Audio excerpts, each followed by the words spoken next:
नमस्कार दोस्तों, मैं अमरनाथ कुमार। बहुत बुरी खबर है। बहुत बुरी खबर। 1 लाख से ऊपर लोग मरे होंगे। यूएन चीफ कह रहे हैं, यूनाइटेड नेशन के सेक्रेटरी जनरल एंटोनियो गुटेरस कि 50,000 लोग मरे हैं। वो ये कह रहे हैं। रिपोर्ट के हिसाब से 30,000 आया है, बॉडी निकल चुका है, जो कंफर्म डेथ है। लेकिन उन्होंने कहा है कि 50,000 से ऊपर मरे हैं। तुर्की के भूकंप की बात कर रहा हूँ, लेकिन आंकड़ा ये आगे जा सकता है। मेरे हिसाब से 1 लाख से ऊपर। पहले दिन जब मैं सुना कि 7.8 है तो अपने साथियों को बोला, तो लोगों ने बोले नहीं नहीं, एडवांस लोग हैं, वहाँ तो कम लोग रहते हैं, आबादी कम है। लेकिन आंकड़े अब बढ़ रहे हैं और बहुत आगे बढ़े। पूरा शहर तबाह हो गया है। भारी तबाही हुई है, भारी तबाही। ऐसी तबाही कि पूछिए मत। कुछ भी तो बचा नहीं है। सब जगह मौत का मंजर है। लग रहा है जैसे शमशान में टल रहे, जैसे किसी ने बमबारी कर दी है, न्यूक्लियर ब्लास्ट हो गया, उस तरह से दृश्य है। चारों तरफ हाहाकार मचा हुआ है, सन्नाटा एकदम। लोग बचाने के लिए दौड़ रहे हैं, लेकिन कुछ भी नहीं हासिल हो रहा है। इतने बड़े भारी बोल्डर है गिरा हुआ है बिल्डिंग के, उसको काटना भी मुश्किल हो रहा है और निकालना। फिर इतने मशीन कहाँ कहाँ लगाएंगे। एक साथ अगर पूरा शहर तबाह हो जाए तो किस किस एरिया में आप बचाव करेंगे, कैसे करेंगे। ये चल रहा है। टर्की के साथ हुआ है, ये किसी के साथ हो सकता है। पृथ्वी जो है ये बहुत ही खतरनाक तरीके से, वो किसी के साथ भेदभाव न करके एक साथ उसको हलचल करना है तो करना है ज़मीन के अंदर। वो सोचता भी नहीं, पृथ्वी को सोचते भी नहीं कि हमें क्या होना है, ऊपर में क्या हो रहा है, नहीं हो रहा है। जो नेचुरल है ये चलता रहता है। और उस हलचल के कारण तो हिमालय बना हुआ आपको पता ही है।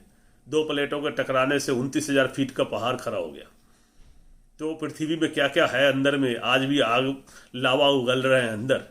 और जिसका नतीजा है 2 प्लेट आपस में टकराते हैं, उसके बाद उसके कंपन से वहाँ ज़मीन के अंदर तो थोड़ा सा कंपन होता है, आधा सेंटीमीटर के, लेकिन ऊपर नौका आ जाता है भूकंप और पूरा धरती खत्म हो जाता है। वहाँ पर रहने वाले लोग खत्म हो जाते हैं, महाविनाश हो जाता है। इससे बचा जा सकता है। आपको साइंटिफिक तरीके का इस्तेमाल करना पड़ेगा, नहीं तो पुराने तरीके पे चले जाइए। जैसे बुजुर्ग रहते थे, घास फूस के घर में, खपरा के घर में, मिट्टी के घर में, वैसे रहिए। यही तरीका है।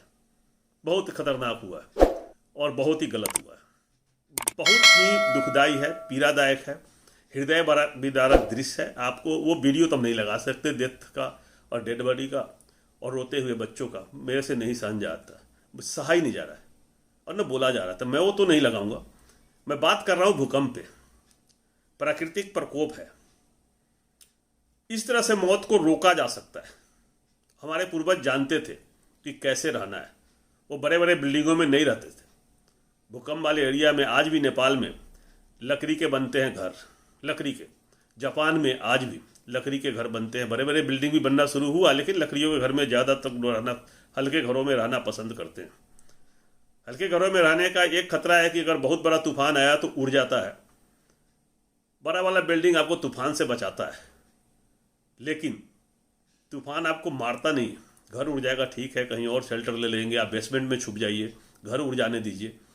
तूफान से बेसमेंट में छिप के आप जान बचा सकते हैं, लेकिन भूकंप से आप मर जाएंगे। और हमारी गलती है इसमें। हम अपने जमा पूंजी को जमा करते हैं, थोड़ा लालच में आ जाते हैं। और कुछ लोग जो बिल्डर है वो भी बहुत लालची होते हैं। वो भी बिल्डिंग बनाने में लापरवाही करते हैं, पैसे बचाते हैं। जो जितने भी कंक्रीट का स्ट्रक्चर है उसको बनाने से पहले देखना पड़ता है, स्ट्रक्चर का इवैल्यूएशन करना पड़ता है, उसको देखना पड़ता है कि कितनी बिल्डिंग, मिट्टी कैसी है, यहाँ पर कितने फ्लोर का बिल्डिंग बन सकता है, उसके लिए ज़मीन के अंदर कितने नीचे तक पिलर को जाना है, इसमें किस एमएम का स्टील लगेगा, कितना मोटा सरिया लगेगा, कंक्रीट और सीमेंट का मिक्सचर क्या होगा, ईंट कैसी होगी, और हवा का भी डायरेक्शन देखना पड़ता है कि कैसा हवा है, किस तरह से हवा बहती है। और बिल्डिंग को भूकंप से बचाने के लिए उसमें डैम्पर, शॉक ऑब्जर्वर और बहुत कुछ जो नए साधन है वो लगाने होते हैं। अगर आप डैम्पर और शॉक ऑब्जर्वर नहीं लगाएंगे तो छोटे बिल्डिंग बनाइए, लेकिन स्टील को बचाने से आप सोच रहे हैं कि थोड़ा पैसा बचा लेंगे, तो पैसा तो आपने बचा लिया, पैसा आपने बैंक में रख लिया या ज़मीन खरीद लिया, लेकिन जिस दिन भूकंप आएगा अब परिवार सहित उसमें दफन हो जाएंगे। वो पैसे किसी काम के नहीं रहेंगे, न वो ज़मीन आपका रहेगी, आपके पूरी फैमिली तो खत्म हो गई। तो ज़मीन किसका होगा आप समझ रहे हैं। तो घर बनाने से पहले सोचना चाहिए। मैं देखता हूँ, मैं दिल्ली में रहता हूँ, यहाँ देखा मैंने लोगों को ईंट जोड़ के बिना पिलर के भी किराए पे लगाना है, 1 फ्लोर 2 फ्लोर 3 फ्लोर, ऐसे ही नक्शा तो ऐसे ही पास हो जाता है, आपको पता ही है। एमसीडी हो चाहे सरकारी डिपार्टमेंट, सारे के सारे कैसे लोग भरे हुए हैं, वो नक्शा पास कर देते हैं। और इस तरह के घपलेबाजी खूब होती है, खूब। उत्तर प्रदेश में मनोहर लाल खट्टर जो हरियाणा के मुख्यमंत्री है, उनका डेथ सर्टिफिकेट जारी कर दिया है, वेबसाइट पे उपलब्ध है। अब हरियाणा का मुख्यमंत्री नाराज है कि मुझे मार दिया, वहाँ के ऑफिसर ने मनोहर लाल खट्टर की डेथ सर्टिफिकेट जारी कर दिया। तो इस तरह के न्यूज आपको बहुत मिलते होंगे सरकारी काम काज में, कैसे होते हैं लापरवाही और कैसे काम किया जाता है। किसी का आधार बनवा लो, कोई दिक्कत नहीं, धोखाधड़ी खूब हो रही है। तो बिल्डिंग पास कराने के लिए कोई सोचता भी नहीं है, पैसे दो सब कुछ हो जाएगा। लेकिन वो क्या है, ये कब्रगाह है। आप एक अपने लिए कब्र खोद रहे हैं, उस कब्र में रह रहे हैं, कभी भी भूकंप आ सकता है।